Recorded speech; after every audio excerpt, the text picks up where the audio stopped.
افسانے کا عنوان ہے ننگا بابا۔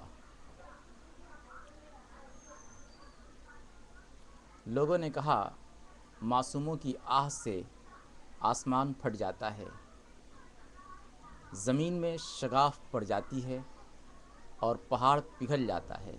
اس نے سوچا یہ سب لگو ہے، ایسا کچھ نہیں ہوتا ہے۔ محض مظلوموں کو ڈھارس دلانے کے لیے اس طرح کی باتیں ایجاد کی گئی ہیں تاکہ وہ اپنے بازوؤں پر بھروسہ کرنے کی بجائے یہ یقین رکھیں کہ ان کی آہوں کا صلہ ملنے والا ہے۔ لوگوں نے کہا ظالم اپنے بوئے ہوئے ظلم کی کھیتی میں جل کر خاک ہو جاتا ہے۔ اس نے اپنا تجربہ بیان کیا، ایسا کچھ نہیں ہوتا ہے۔ صدیوں سے ہی ہمیشہ طاقتور کمزور کو کچل دیتا ہے۔ کمزور اپنی بے ہمتی اور بزدلی کے سبب مقابلہ کرنے کی بجائے طاقتور کے آخری انجام پر اپنی نظر رکھتا ہے۔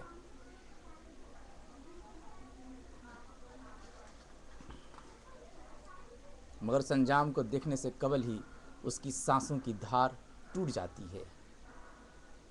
لوگوں نے کہا تقدیر بنانے والے نے جو لکھا ہے وہی ہوگا۔ مگر اس نے دیکھا خواب سجانے والے لوگ اپنی مرضی سے اپنی دنیا تیار کر لیتے ہیں اور کمزور ہاتھ کی لکیروں میں ہی الجھے رہتے ہیں، چونکہ انہیں اپنی دنیا تیار کرنے کا ہنر آتا ہی نہیں ہے۔ لوگوں نے کہا وقت انسان کو سب کچھ سکھا دیتا ہے۔ اس نے حالات کا جائزہ لے کر اظہار کیا انسان کو وقت کچھ بھی نہیں سکھاتا ہے، بلکہ وہ اپنے طوفانی بہاؤ میں اسے بہا لے جاتا ہے۔ جن کے ارادے مضبوط ہوتے ہیں وہ وقت سے ٹکراتے ہیں اور اپنی سمت متعین کر لیتے ہیں۔ لوگوں نے کہا حرام خور مہلک بیماری میں مبتلا ہو کر مر جاتے ہیں۔ اس نے آئینہ دکھایا ان باتوں کی کوئی تک نہیں ہے، چونکہ عبادت گزار، پرہیزگار اور شریف انسان کے ساتھ ساتھ معصوم بچے بھی مہلک بیماری میں مبتلا ہو جاتے ہیں، جبکہ اس کے برعکس حرام خور آرام سے جیتے ہیں اور آرام سے مر جاتے ہیں۔ لوگوں نے کہا تعلیم لوگوں کو جہلیت سے نجات دے دیتی ہے، مگر اس کی سوچ نے برجستہ اعلان کیا جہلیت انسان کو معصومی عطا کرتی ہے اور تعلیم فتنے کو جنم دیتی ہے، اگر اس کے ساتھ ساتھ ہمدردانہ فکر کی پرواز بھی نہ ہو۔ لوگوں نے کہا محبت ہی عبادت ہے۔ اس نے محبت کا خلاصہ کیا، محبت اگر خدا سے ہو تو انسان معراج کی منزل تک پہنچ جاتا ہے، ولایت اس کے حصے میں آ جاتی ہے اور یہ پورا نظام اس کے اشارے پر چلنے لگتا ہے۔ محبت اگر انسان سے ہو تو آدمی مقبولیت کی دہلیز تک پہنچ جاتا ہے۔ اگر یہی محبت جن سے لطیف سے ہو تو ہوس کے لیے فتنے کی پیدائش ہوتی ہے۔ لوگوں نے کہا یہ دنیا فانی ہے۔ اس نے دیکھا فنا ہونے والی شے فنا ہو جاتی ہے، خواہ وہ انسان ہو یا کوئی پتھر، مگر فنا نہیں ہونے والی شے فنا پذیر انسان کے ذہنوں سے منتقل ہو کر نسل در نسل ذہنوں میں ہی سفر کرتی رہتی ہے۔ تجربوں سے لبریز اس کا دماغ اس کی ہر ایک سوچ کا جواب دے رہا تھا، اور وہ ہر جواب سے مطمئن ہو کر مسکرا رہا تھا۔ کسی لمحہ ایک فقیر نے اس کے دروازے پر دستک دی۔ اس نے اسے اندر بلایا اور بیٹھا کر پوچھا یہ فقیری کیا ہے؟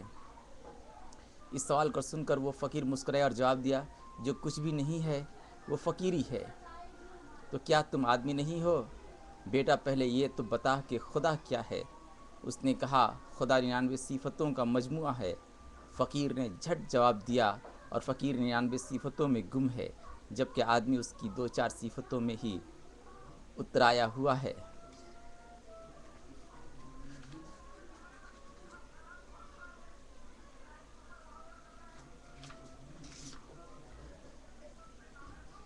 پھر یہ منہ چڑھاتی حقیقتیں انسانی حسنوں کو جھنجھوڑنے کے فطری عوامل ہیں، نئی راہوں کی کلید ہیں۔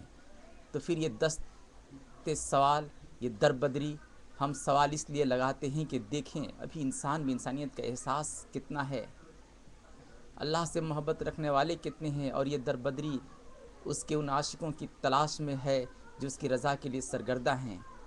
یہ سنتے ہی وہ خاموش ہو گیا، گہری سوچ میں ڈوب گیا۔ زندگی محض جینے کا نام نہیں ہے، جینا کتے بلی بھی جانتے ہیں، پھر ان کی زندگی میں اور ہماری زندگی میں کیا فرق ہے؟ کیا میں بھی عام آدمی کی طرح اپنی زندگی گزار دوں؟ نہیں، میں اس زندگی کے راز سے واقف ہونا چاہتا ہوں، حقیقت سے آشنا ہونا چاہتا ہوں اور صفت الہی سے فیضیاب ہونا چاہتا ہوں۔ مجھے بھی فقیری اپنانی ہوگی، اپنوں سے دور نکلنا ہوگا، کچھ پانے کے لیے کچھ کھونا ہوگا۔ اور پھر یوں ہوا، وہ یکایک اٹھا، فقیر کا ہاتھ تھاما اور اس کے ہمراہ نکل پڑا۔ وقت گزرتا رہا، ماہ و سال کٹتے رہے، زمانہ اپنا انداز بدلتا رہا۔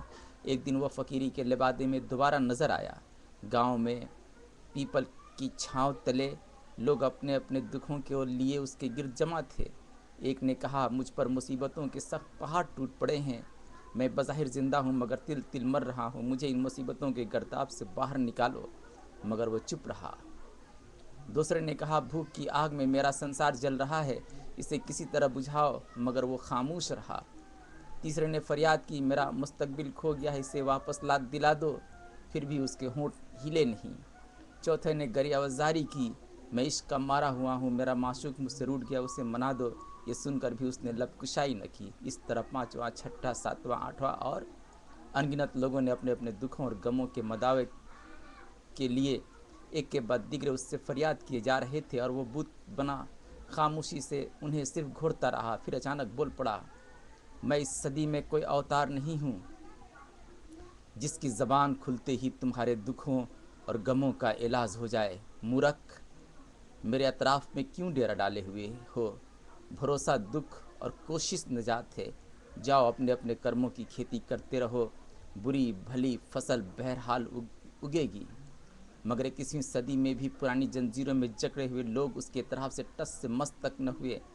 انہیں یقین تھا کہ جو کچھ بھی ملے گا اسی حوالے سے ہی ملے گا۔ وہ اس صورتحال کو دیکھ کر مسکرا پڑا اور بدبدایا، میں تو کچھ بھی نہیں ہوں، ان سب کے پاس بھی سب کچھ نہیں ہے۔ اور پھر یوں ہوا کہ اس نے اپنے جسم پر چڑھے کپڑوں کو اتارا اور پھر انہیں ٹکڑے ٹکڑے کر کے مجمع میں تقسیم کر دیا، اور خود مادر جاد ننگا ہو کر آنسو بہاتا ہوا نظروں سے اوجھل ہو گیا۔ لیکن گاؤں کے لوگ آج بھی کہتے ہیں کہ ننگا بابا نے ہماری کایا ہی پلٹ دی۔